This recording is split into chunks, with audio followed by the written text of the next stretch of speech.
Sometimes the bravest thing you'll ever do isn't falling in love. It's walking away from the life everyone else insists should make you happy. The last email I sent as a corporate employee contained exactly 8 words. Thank you for everything. Today will be my last day. No dramatic farewell. No passive-aggressive remarks. No promises to keep in touch. After 6 years of chasing quarterly targets, smiling through endless video calls, and pretending another promotion would somehow fix the emptiness spreading inside me, I realized there wasn't a sentence elegant enough to explain why I couldn't stay another hour. Outside the 42nd floor windows, downtown Seattle glittered beneath a pale spring sky. People hurried between glass towers carrying expensive coffee and expensive expectations. A younger version of me would have stared at that skyline with hungry ambition, convinced success had a recognizable shape. Now it looked like thousands of polished windows reflecting the same exhausted face. Mine. Human Resources asked whether I needed more time to think about my decision. I lied. I've never been more certain. The elevator ride to the lobby lasted less than a minute. It felt strangely ceremonial, as though every descending floor peeled another layer from the identity I had spent years constructing. Marketing manager, reliable employee, future executive, safe investment. When the doors opened, I stepped onto the sidewalk carrying nothing except a cardboard box holding a coffee mug, 2 notebooks, and a dying pothose plant that had somehow survived longer than my enthusiasm. The city kept moving without noticing I had disappeared from it. Oddly enough, that hurt less than I expected. 3 months later, the sign above a tiny corner cafe finally read Elm and Pine. The place wasn't impressive. The wooden floor creaked whenever customers crossed it. Morning sunlight slipped through large front windows, warming shelves lined with mismatched ceramic mugs collected from thrift stores. A second-hand record player sat near the counter, filling quiet afternoons with soft jazz that occasionally crackled between songs. Nothing matched. Everything belonged. Every wall carried traces of my own hands. I had painted them myself after watching online tutorials far too late into the night. Friends offered to help, but I needed the work. Scraping old wallpaper, sanding tables, burning my fingers learning the espresso machine. Some people renovate buildings. I was trying to renovate myself. Business was slow during the first week. A retired teacher lingered over crossword puzzles every Tuesday morning. A freelance illustrator occupied the same corner seat every afternoon with headphones on. College students wandered in searching for outlets more often than cappuccinos. Each customer felt less like income and more like proof that maybe I'd chosen correctly. Still, doubt arrived every evening while counting the register. What if leaving had been reckless? What if happiness wasn't something adults were supposed to chase? Rain tapped gently against the windows on the 8th morning after opening. I was wiping down the espresso machine when the bell above the entrance chimed. The man who entered looked as though he belonged inside one of the buildings I'd escaped. Tall, broad shoulders beneath a charcoal overcoat. Dark blonde hair, slightly damp from the drizzle. His expression carried the quiet composure of someone accustomed to solving difficult problems before breakfast. He studied the menu without speaking. "Large Americano," he finally said. His voice was calm, low, almost careful. I prepared the drink while stealing brief glances whenever he looked away. He didn't scroll through his phone, didn't sigh impatiently, didn't seem interested in making conversation. He simply watched raindrops race each other down the glass. After paying, he accepted the paper cup with a polite nod. "Thank you." Then he left.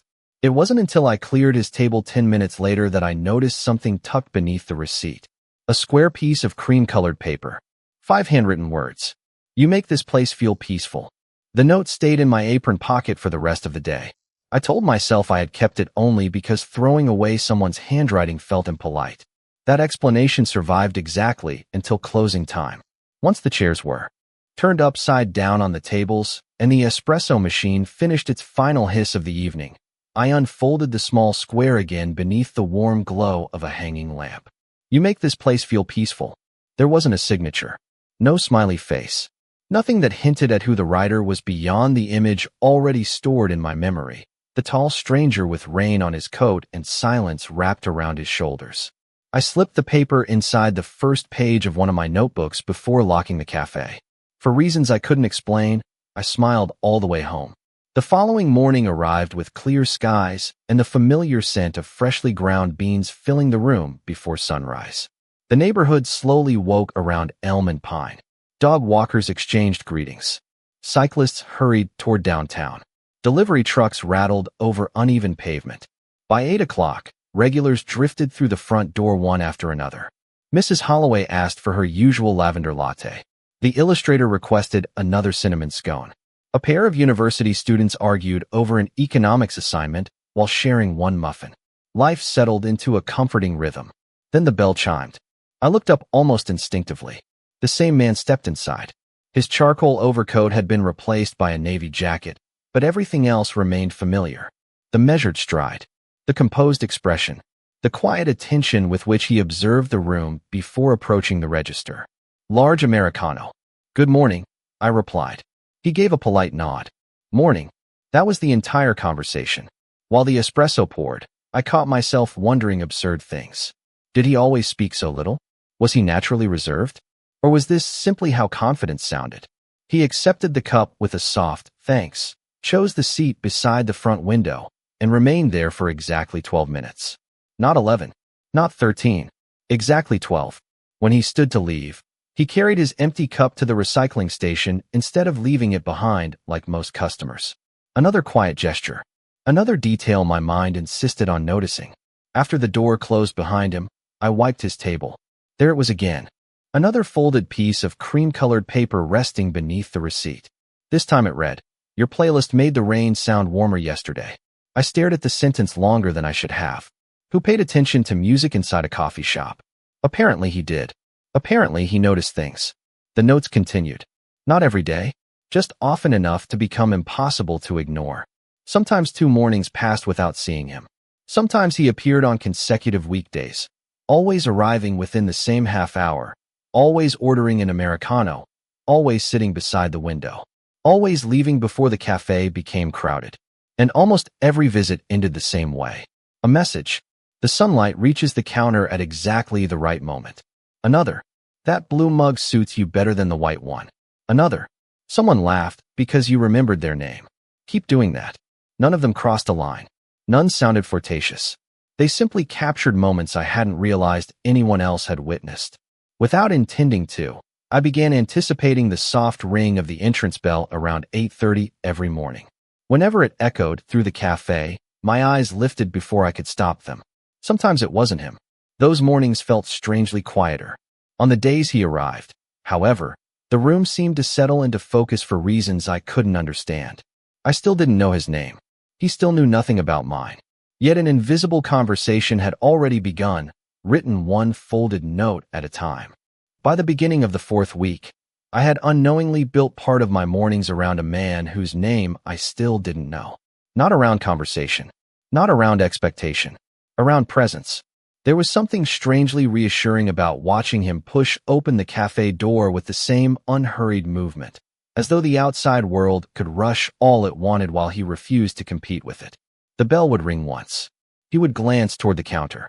I'd already be reaching for the largest paper cup. Americano? A faint smile touched one corner of his mouth. You remembered. So did you. It was the longest exchange we'd ever shared, for reasons beyond logic. That tiny sentence stayed with me long after he'd settled into his usual seat beside the window.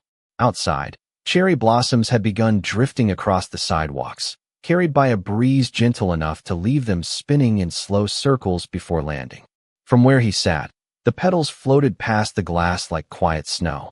He watched them instead of his phone. He always seemed to notice whatever everyone else ignored. When he left that morning, another folded note waited beneath the receipt. Spring finally found this street. I laughed under my breath. Not because the message was funny, because I had thought the exact same thing less than an hour earlier. Days continued slipping by. The notes never became longer. Yet somehow they felt increasingly personal. The new pastries disappeared faster today. Congratulations. Another. You hum when you're focused. I blinked at that one. Did I? The following afternoon, while steaming milk for a customer, I caught myself humming without realizing it. Heat climbed into my face. Apparently I did. His observations weren't intrusive. They carried no judgment, only attention. And attention, I was beginning to understand, could be one of the rarest forms of kindness. Late one Tuesday morning, the cafe emptied for nearly 15 minutes. He remained by the window with an open notebook instead of a laptop. Curiosity finally defeated restraint. As I refilled the sugar station nearby, I noticed rough sketches covering the pages. Buildings, bridges, street corners. Each line looked precise, confident, almost effortless. "You draw?" I asked before I could stop myself. He lifted his head. "I'm an architect." That explained everything somehow. The way he studied sunlight entering the room. The way he noticed details others overlooked. The way silence never seemed uncomfortable around him. "I like this place," he added after a moment. "It doesn't pretend to be something else." Those words settled somewhere unexpectedly deep. "So many cafes try too hard," he continued. "Yours doesn't." I searched for an answer worthy of the compliment. "Thank you." He nodded once, then returned to his sketches. The conversation ended naturally, without awkwardness. It felt enough. After closing that evening, I found another message. People can always tell when something is built with care. I read it several times before placing it inside the notebook with the others. There were 9 now. 9 pieces of handwriting. 9 fragments of someone I barely knew.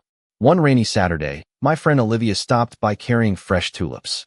She helped herself to a latte before narrowing her eyes at me. "You keep looking at the door." "I do not." "You've looked over there 6 times in 3 minutes." "I own the place." "You own the register, not the entrance." I laughed despite myself. She leaned across the counter. "So, who are you waiting for?" "No one." "Liar." Before I could defend myself, the familiar bell echoed through the cafe. Olivia followed my gaze. A tall man stepped inside, brushing raindrops from his jacket. He offered me the smallest nod before ordering exactly what I'd already begun preparing. She watched the entire interaction without speaking. After he chose his usual table, Olivia smiled with the unbearable satisfaction of someone solving an easy puzzle. "I don't know what's happening," she whispered. "But whoever he is." She glanced toward the window. "He looks at this cafe the same way most people look at home." You can learn an astonishing amount about someone from the things they notice, and even more from the things they refuse to say. Olivia left the cafe with a teasing grin that lingered in my thoughts long after the door closed behind her. I glanced toward the window. The architect remained exactly where he'd been, pencil moving steadily across another page. His coffee had gone cold, yet he seemed completely unaware of it. Every few moments he lifted his eyes from the notebook to study the room before adding another line. It wasn't the walls he was sketching, it was the light. When he finally stood to leave, I thanked him as I always did. He answered with the familiar nod. Nothing more. Only after clearing his table did I discover another folded note. "Don't replace the old clock. It reminds people that time can be gentle."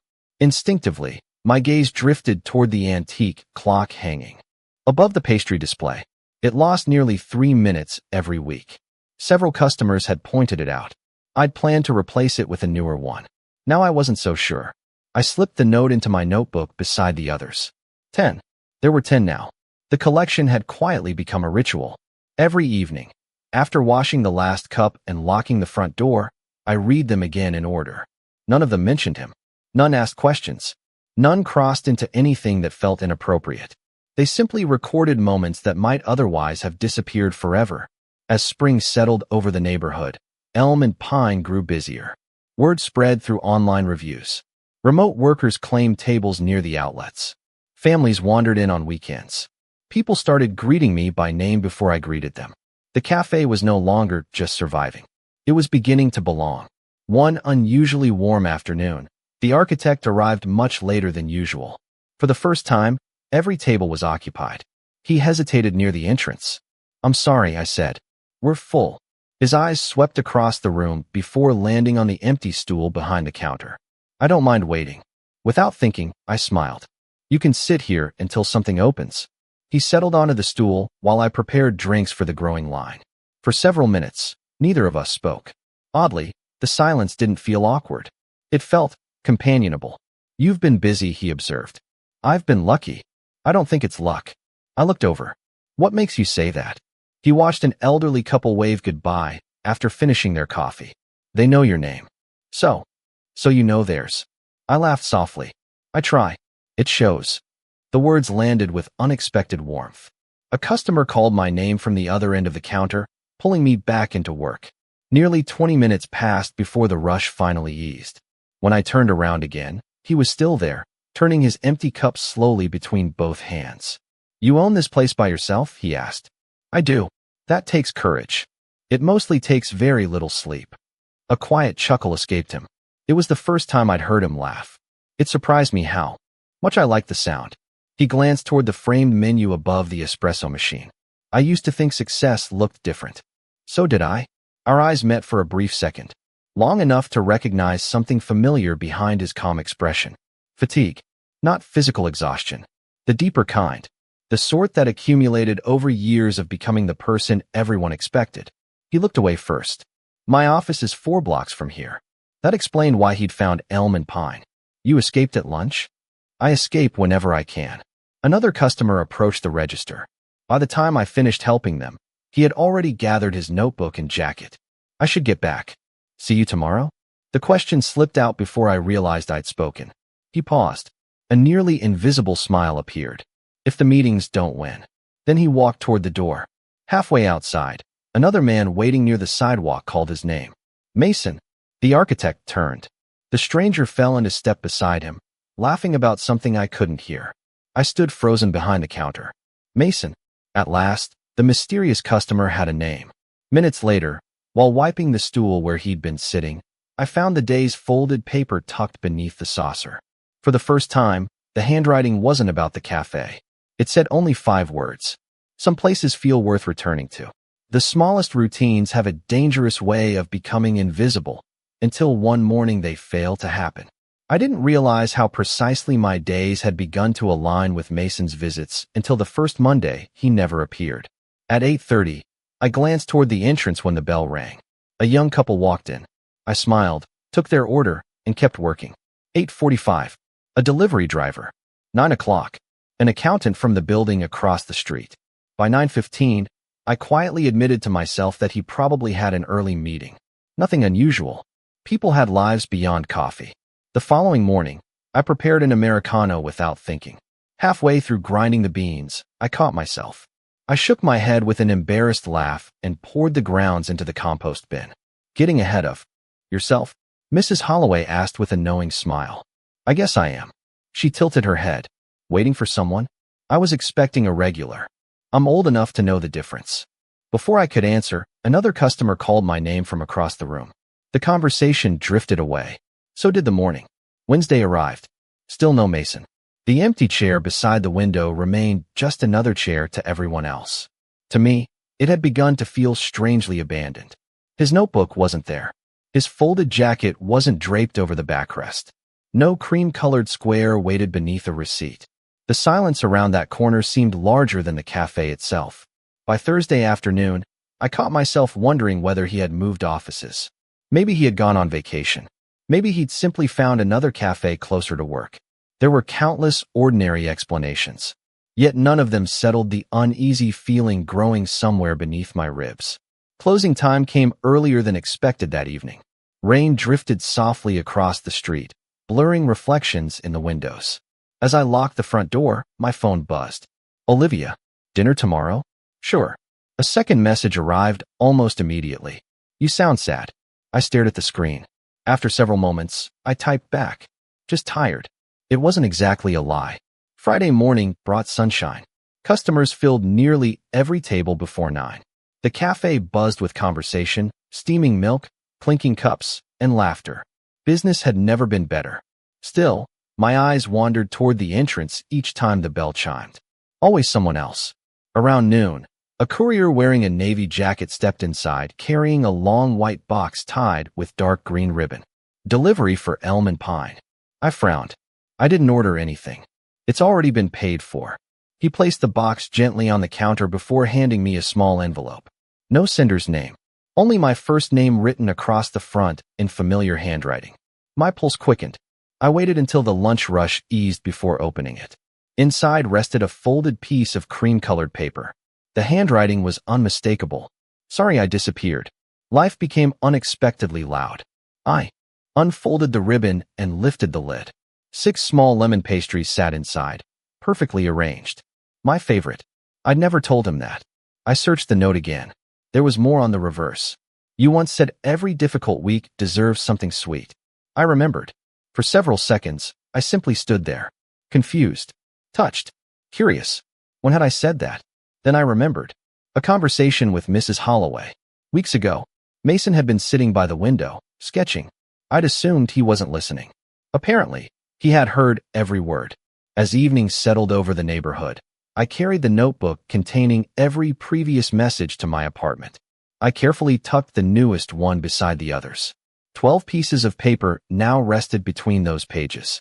For the first time, I noticed something I should have seen much earlier. Tiny numbers. One in the lower right corner of each note. The newest one was marked 12. Numbers have a peculiar way of changing the meaning of ordinary things. I spread all 12 notes across my kitchen table after dinner, arranging them in careful rows beneath the warm light hanging over the counter. Until that evening, I had read each message by itself. Now, for the first time, I looked at them as pieces of something larger. Every square carried a tiny handwritten number tucked into the lower right corner. They continued without interruption. No missing pages. No mistakes. He had planned this from the very beginning. A chill traveled down my arms. Who plans 12 visits to a coffee shop? I picked up the first note. You make this place feel peaceful. Then the second.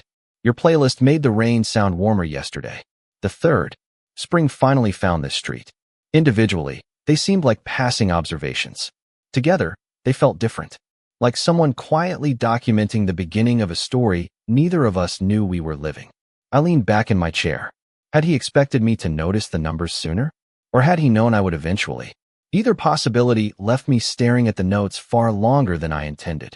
The following Monday arrived with unusually bright sunshine washing over elm and pine. For the first time in nearly a week, I wasn't watching the entrance every few minutes. I had finally convinced myself that waiting solved nothing. Customers deserved my attention. The café deserved my attention. Life continued whether someone returned or not. Just after 10, the familiar bell rang. I glanced up automatically. Mason. He stood quietly inside the doorway, looking almost apologetic. For a brief moment, neither of us moved. Then I heard myself say the first thing that came to mind. You're back. I am. The simple answer carried more relief than explanation. He looked slightly different. Not physically. His posture seemed heavier somehow, as though the missing days had demanded something from him. I was beginning to think you'd found better coffee. A faint smile appeared. I looked. My eyebrows lifted. I failed. The unexpected joke caught me completely off guard. I laughed. A genuine laugh that echoed farther through the cafe than either of us expected. Several customers looked over before returning to their conversations. Mason lowered his eyes, smiling to himself. I'll take my usual. It's already started. You remembered. I never forgot. The words escaped before I considered them. For the briefest second, silence settled between us. Not uncomfortable. Simply honest. He accepted the cup with both hands. Thank you, Ethan. I froze. You know my name? He looked mildly surprised. It's on the business license by the register. I followed his gaze. Of course. The framed certificate had been hanging there since opening week. Something about that realization made me laugh again. I thought you discovered some secret. No. He paused. I just pay attention. There it was again. Attention. Always attention. He chose his usual place beside the window, though instead of opening his sketchbook immediately, he watched people passing outside. Construction workers. Parents pushing strollers. Teenagers carrying skateboards. He observed them all with the same quiet curiosity he gave everything else. Before leaving, he approached the counter instead of slipping away unnoticed. I owe you an apology. You don't owe me anything. I disappeared. I figured life happened. It did. He nodded once, as though grateful I hadn't demanded details. I'll explain someday. Someday. Not today. Not never. Someday. That single word lingered after he stepped outside.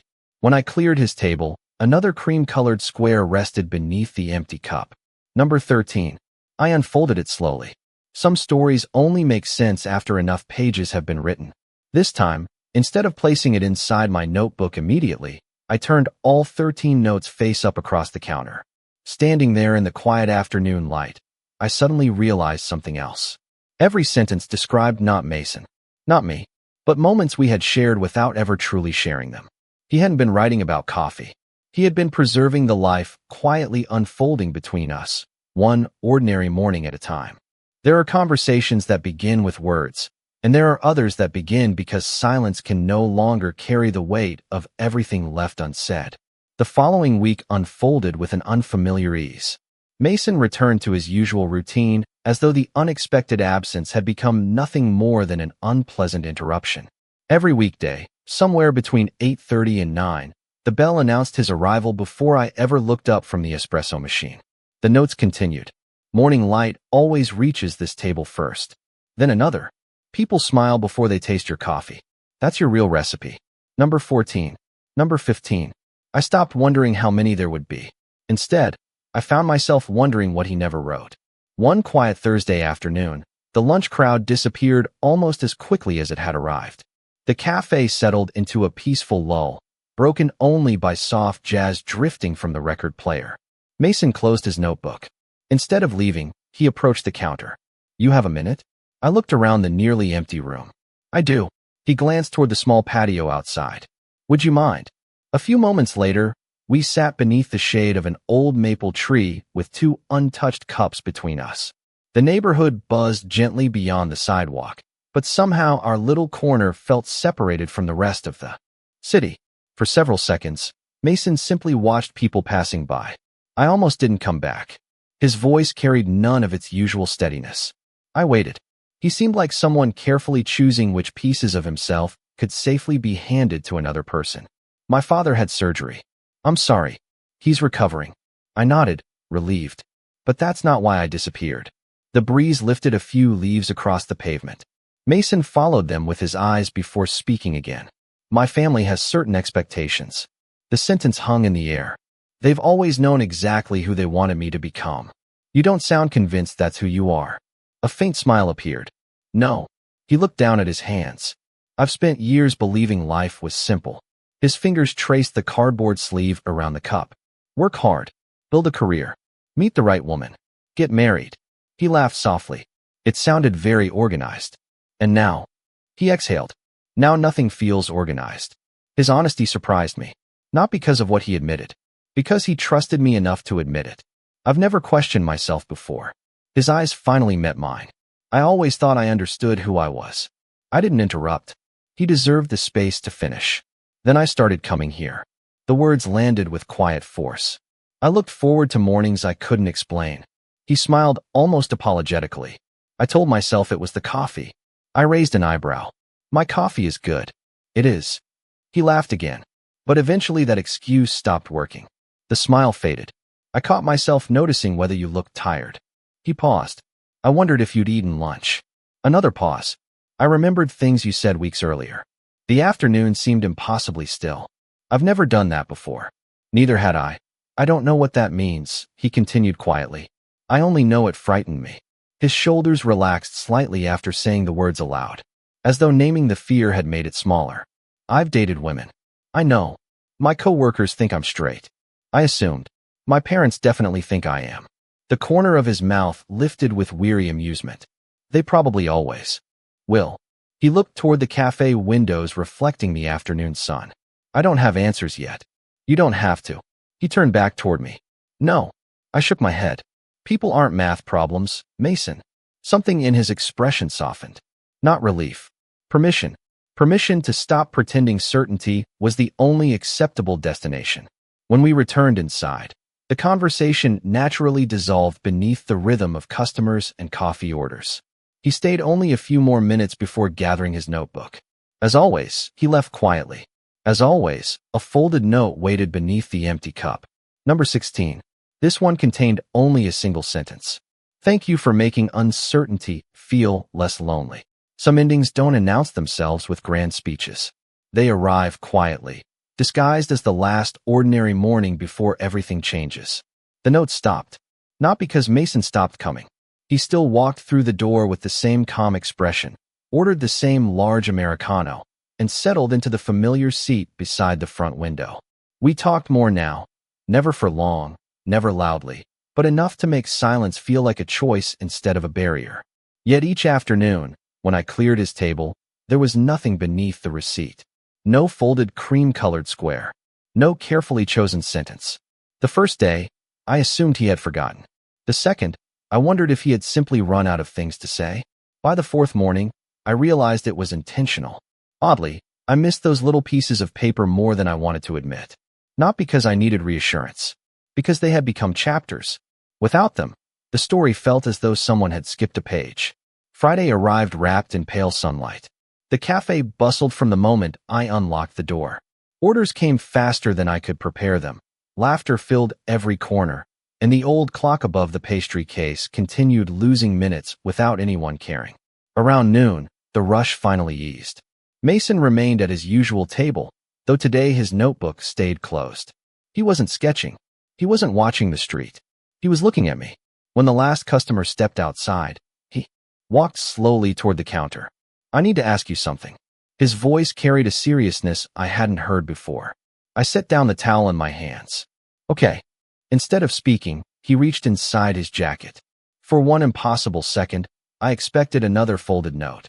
Instead, he placed a cream-colored envelope on the wooden counter. It was thicker than the others. My name rested across the front in the handwriting I could now recognize anywhere. I think. He stopped, searching for the right words. "I've hidden behind those little notes long enough." Neither of us moved. The jazz record continued spinning softly behind us.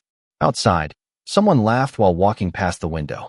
Inside, the room felt suspended between two heartbeats. "You don't have to read it now," he said. "I want to." He nodded once. My fingers slipped beneath the seal. Inside rested every answer I hadn't known how to ask for. The letter began simply. I never planned to leave the first note. I smiled before continuing. He wrote about seeing the for lease sign disappear and wondering who had been brave enough to start over from nothing. He admitted he had visited because the cafe looked honest in a city filled with polished perfection.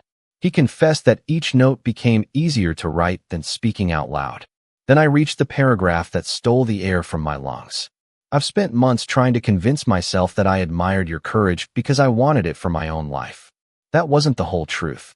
Somewhere between your first cup of coffee and your 16th smile, I began looking forward to you more than any part of my day." My eyes blurred. I blinked, then kept reading. I don't know what label belongs to me. I don't know how to explain this to my family, my friends, or even myself. But I know that pretending these feelings don't exist has become harder than facing them. I looked up. Mason stood exactly where he'd been, uncertainty replacing the quiet confidence I had always associated with him. "I've never said anything like this before," he admitted. "You don't have to answer today." He drew a slow breath. I just couldn't let another note speak for me. For a long moment, neither of us crossed the distance between the counter and where he stood. We didn't need to. The letter resting in my hands had already traveled farther than either of us ever expected. And somehow, without another folded piece of paper waiting beneath an empty cup, I knew the story we'd been writing had finally found its own voice. I used to believe that home was a destination waiting somewhere in the future. A better apartment, a better title, a better version of myself. I never imagined it could begin with a handwritten note tucked beneath a coffee receipt. After reading Mason's letter, neither of us rushed to fill the silence. There was no dramatic confession across the counter. No audience. No perfect movie ending. I simply folded the pages with the same care he had used while writing them. Then I walked around the counter until we stood face to face. "I've been waiting for those notes every day," I admitted. A nervous smile crossed his face. "I know. You knew? I noticed where your eyes went before you cleaned the table." That made me laugh. "Of course you noticed. I notice everything when it comes to you." The words settled gently between us. Not heavy, not frightening, simply true. "I don't need you to have every answer," I said. "I don't have them either." His shoulders relaxed, as though he had been carrying invisible weight for months. "I only know one thing." "What's that?" "I'd like tomorrow morning to look a lot like today." The smile that appeared on his face wasn't hesitant anymore. "I think I'd like that too." Life didn't transform overnight. The following weeks unfolded exactly the way real life usually does. Some mornings were busy enough that Mason and I exchanged nothing more than a quick hello. Other afternoons stretched long enough for us to share fresh pastries after closing while jazz drifted softly through the empty cafe. He still worked as an architect. I still burned the occasional batch of croissants. We discovered that he loved terrible puns. He learned I always cried during old Christmas movies, no matter how many times I'd seen them. There were conversations about fear, about families, about expectations that refused to disappear simply because two people cared for one another. Nothing became magically easier. It simply became easier to face together. Months later, Mason invited me to see a community project his firm had completed. Near the entrance stood a small reading garden surrounded by young maple trees. On one wooden bench, a bronze plaque caught my attention. It read, "Every meaningful place begins with someone choosing to stay." I looked at him. "You wrote that, didn't you?" He rubbed the back of his neck, suddenly looking far less composed than the architect everyone admired. "Maybe. It sounds like you. It sounds like us." For the first time, I reached for his hand in public. He didn't hesitate. Neither did I. The world kept moving around us. No one stopped. No one stared. The sky remained brilliantly blue, completely indifferent to our fears. It was strangely comforting. A full year passed. Elm and Pine celebrated its first anniversary with free coffee, live music, and far too many homemade pastries. Mrs. Holloway still solved crossword puzzles every Tuesday. Olivia claimed credit for seeing the chemistry first. The illustrator finally finished the graphic novel he'd been working on since opening week.